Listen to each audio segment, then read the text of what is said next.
ছাত্ররা তোমাদের বাংলা ক্লাসে স্বাগত।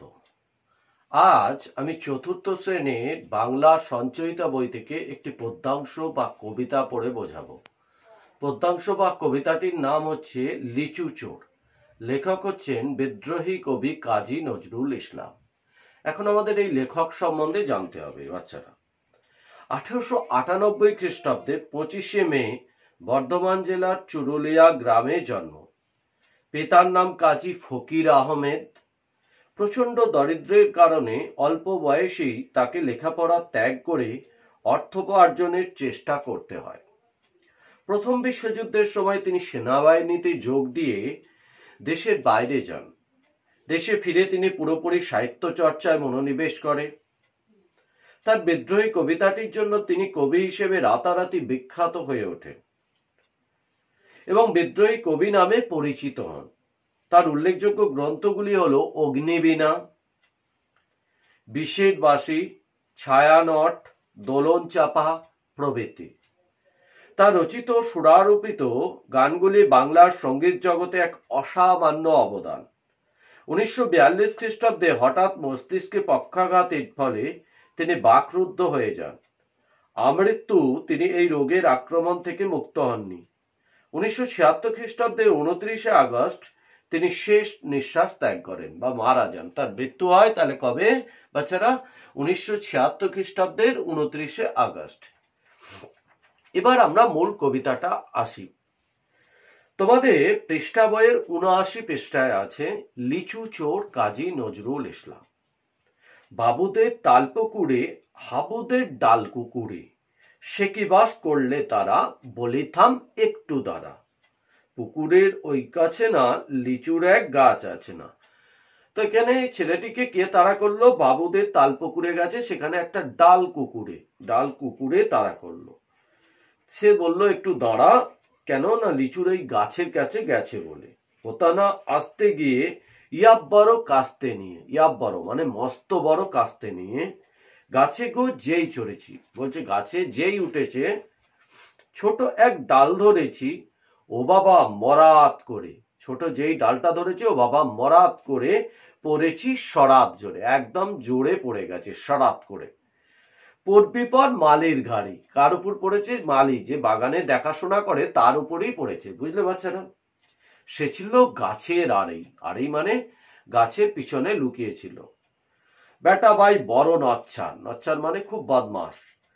দুমাদুম গোটা দুচ্চার, সে আমাকে দুমদাম করে খুব মেরে দিলে খুব কিল ও ঘুষি দিলে, একদম জোরসে ঠুসে মারলো জোর করে।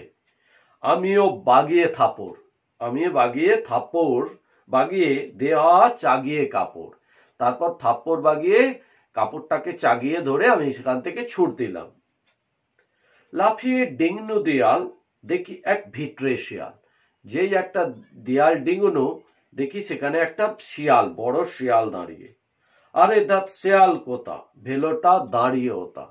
বলছে শিয়াল নয়, সেটাই ভেলো কুকুরটা দাঁড়িয়ে আছে। দেখি যেই আঁতকে ওটা, কুকুরও জ্বললে ছোটা। যেই ভয়ে দেখেছি কুকুরটাকে, তখন আঁতকে উঠে গেছি, ভয় খেয়ে উঠে গেছি। তখন কুকুরও আমার পিছু পিছু ছুট লাগালো। এবার দেখো বাচ্চারা কি হয়। আমি কই কম্ম কাবার, আমার কর্ম শেষ। কুকুরই করবে সাবার, কুকুরই আমাকে খেয়ে নেবে, সাবার করবে মানে শেষ করে দেবে। বাবা গো মা গো বলে পাঁচিলে ফোকর গলে, ফোকর মানে হলে কি বলো বাচ্চারা? ফোকর মানে হলো ফুটো বা গর্ত। বাবা গো মা গো বলে পাঁচিলের গর্ত গলে, ঢুকি গিয়ে বসেদের ঘরে যে ঢুকবে। যেন প্রাণ আসলো ধরে, যাব ফের কানমলি ভাই চুরিতে আর যদি যাই, তবে মোর নামে মিছা কুকুরের চামড়া খিচা। সে কি ভাই যায় রে ভুলা, মালির ওই পিটনি গুলা।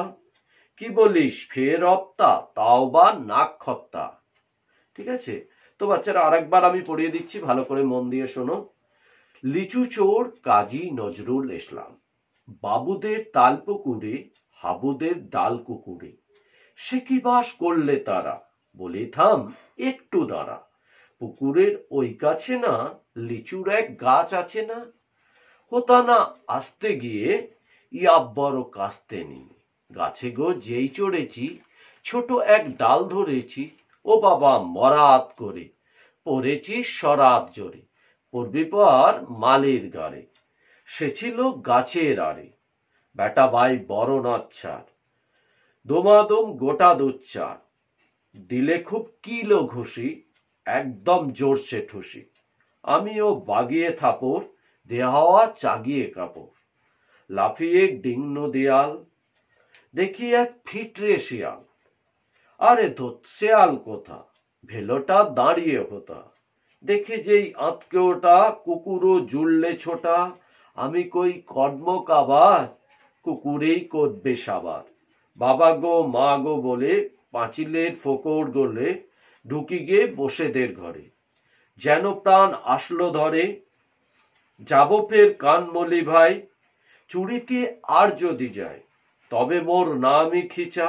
কুকুরের তবে মোর নামই মিছা, কুকুরের চামড়া খিচা, সে কি ভাই যায় রে ভুলা, মালির ওই পিটনি গুলা, কি বলিস ফের হপ্তা, তাও বা নাক খপ্তা। বুঝলে বাচ্চারা, এবার এই গল্পটার মাধ্যমে কবি কি বোঝাতে চেয়েছে, মূল ভাবটা আমাদের জানতে হবে।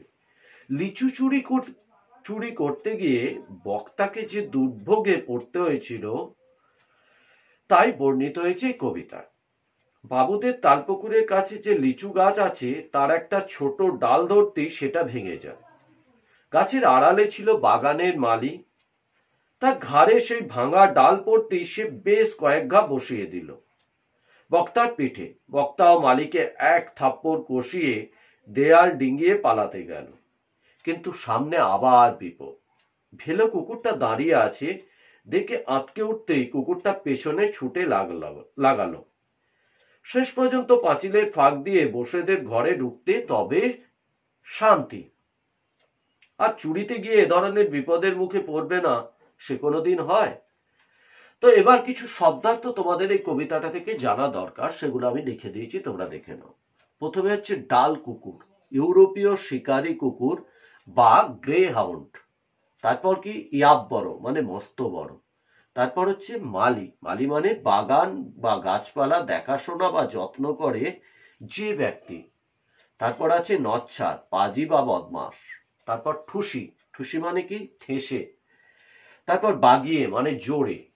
তারপর হচ্ছে আঁতকে মানে চমকে। তারপর হচ্ছে কম্ম, কম্ম মানে হচ্ছে কর্ম। তারপর হচ্ছে কাবার, কাবার মানে শেষ। তারপর হচ্ছে ফোকর মানে ফুটো বা গর্ত। তারপর হচ্ছে ধরে মানে দেহে। তারপর হচ্ছে মিছা মানে মিথ্যা।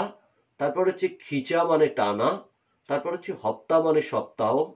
তারপর হচ্ছে নাক খপ্তা মানে হচ্ছে নাকে খত। তো বাচ্চারা, তোমরা বাড়িতে থেকো, সুস্থ থেকো, মন দিয়ে পড়াশোনা করো। আমি এরপরে প্রশ্ন উত্তর করিয়ে দেবো, ঠিক আছে?